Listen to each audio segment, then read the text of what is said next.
We move from Oregon's restaurants to Portland's tourism. It's another area that took a hit during the pandemic.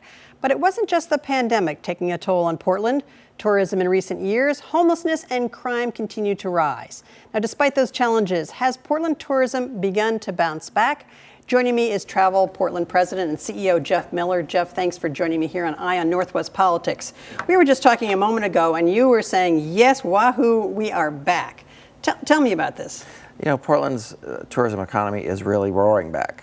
We've got a ways to go to get our highest benchmark, but things are looking very, very positive. We're within 8% of 2019, which was our high water mark. I'm very bullish on this summer and where we're going as an industry. What is happening? I mean, just, I haven't talked too much yet in this show about the hotel occupancy, but that usually is based on people doing business, coming here, booking those rooms for business. With the pandemic, everybody was on Zoom. Are you seeing them come back? And if so, why? Well, the mix in any hotel is leisure, it's that business traveler, and it's conventions. And conventions this month in particular, we are back to back at the Oregon Convention Center. So you need that mix of business. And what we're seeing is that sort of general business traveler is coming back. Slowly, but they're coming back. And we are really excited about this summer because that's when Portland shines with those leisure travelers. Do you see the bookings already for summer, for people coming in for all the different summer events that Portland now has back in person, especially with the Rose Festival? Yes, we are absolutely seeing those pre-bookings, people looking. The intent to travel is very high, higher than it's been in a long time. So we know that the Waterfront Blues Festival will be jam-packed this year. What do you need from the city? I mean, I know you work closely with city-county leaders, but we still see boarded up businesses, even businesses that are open for business are boarded up. We're still seeing fencing. We see a lot of homeless, lining city streets. Obviously, you've been sounding the alarm to, do something relative to government leaders, but what still needs to be done? What if you could wave the magic wand? What would you want done? What I would want done is every business downtown to bring their workers back. That in and of itself would create the critical mass of excitement that we continue to need. And I'll use the example of the Winter Lights Festival. The city was packed. And we know from our research that once you've been downtown recently, you are very positive on Portland. We just need to get more people back into downtown Portland to see it. A big win recently was that Portland will be hosting the National Education Association convention, the National Convention in 2025. I read that that's about 12,000 visitors coming in. How did you hook them?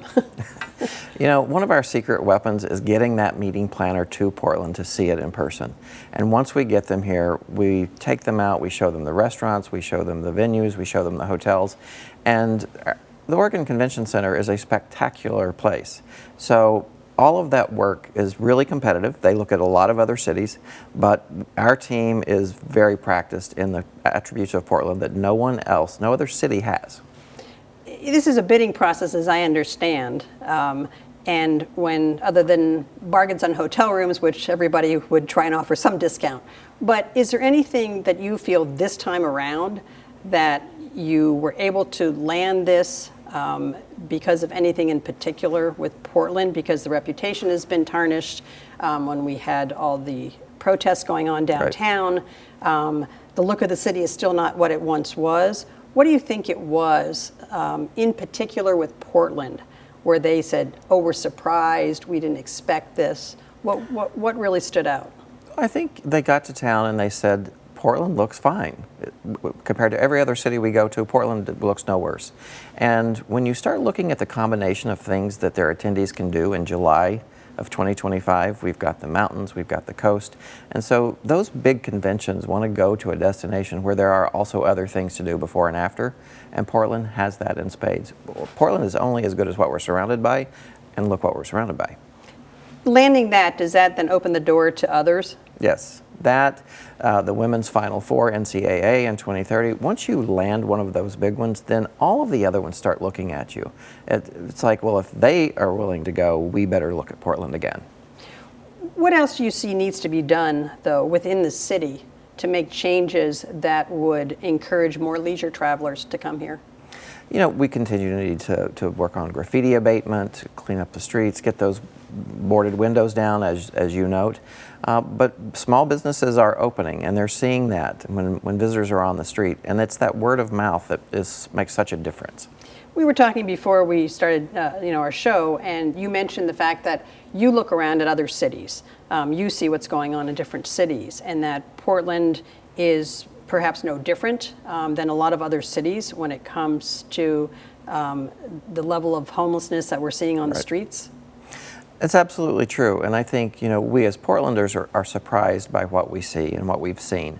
But we also are hearing very positive news from the mayor and from our elected officials that change is happening, and we actually do see it on the streets too.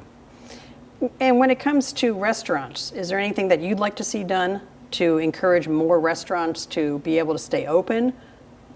I think one of the things that we're seeing that is really, really exciting, and our communications team is talking about, is all of the pop-up restaurants on the days that the normal restaurant is closed. So you've got these great chefs that are popping into these new restaurants and doing meals for a couple of days, and that can't be packaged. We're going to take those people on the road and talk about this pop-up culture in Portland, because that's who we are. Gritty, let's get it done.